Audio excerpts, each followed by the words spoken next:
Semalam, Bernama TV menyediakan laporan khas berkaitan penderitaan bekas pesakit kusta di Pusat Kawalan Kusta Negara Sungai Buloh hingga kehilangan momen indah mereka pada zaman kanak-kanak. Namun siapa menyangka di sebalik derita kusta itu, pengasingan mereka di pusat tersebut tetap memberikan sinar bahagia dan harapan seperti insan yang normal. Ikuti siri kedua laporan wartawan Hafizuddin Yusof dan juru kamera Muhammad Salim.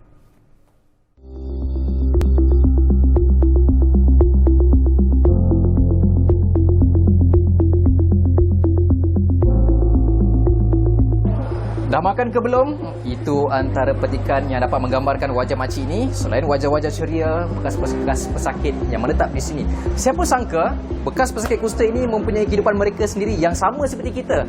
Mereka juga bersosial, membaca surat khabar, jumpa kawan-kawan mereka, minum kopi sama seperti masyarakat kita di luar sana.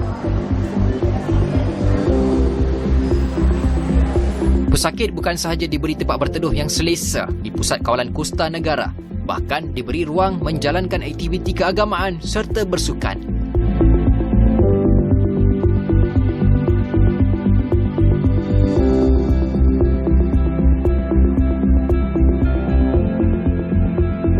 Tinggal di pusat yang digelar Lembah Harapan juga membolehkan mereka bersosial, diberi pengkhususan kerja. Ada yang menjadi jururawat, posmen dan tukang kebun, malah ada yang menjadi guru.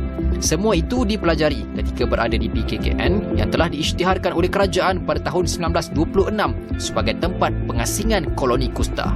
Tinggal di persekitaran yang sama, saling memahami dan sentiasa berkongsi rasa sakit dan derita, turut membuka ruang mereka jatuh cinta dan bertemu jodoh dalam kalangan pesakit itu sendiri.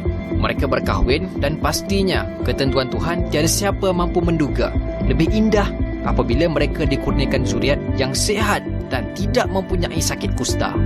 Dulu masa sakit kusta, bila datang sini, bila diorang berkahwin juga, kahwin dengan orang sama-sama lah. Ada kahwin dengan luar juga. Tolonglah dia mau kahwin saya, mau kahwin dia. Saya minta mau kah model. Oh dia kata boleh lah. Jalan dulu, jalan belakang saya kahwin lah.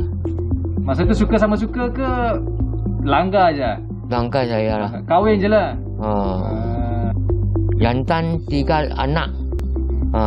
Perempuan 2, 1 jantan 1 perempuan. Pada pendapat saya, kusta ni bukanlah ancaman sebenarnya sebab dia adalah sesuatu yang boleh dirawat.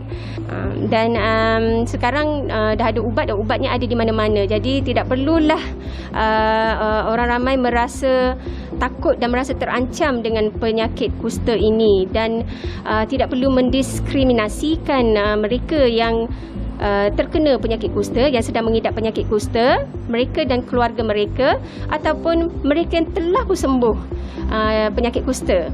Ketika kami meneroka kawasan penempatan PKKN, tiada perasaan lain yang dapat diluah selain kagum dengan semangat juang semua pihak di pusat berkenaan. Kerana andainya tiada kepekaan dan kesungguhan dalam mengatasi penyakit berjangkit itu, pastinya negara perlu berdepan dengan ancaman yang lebih besar.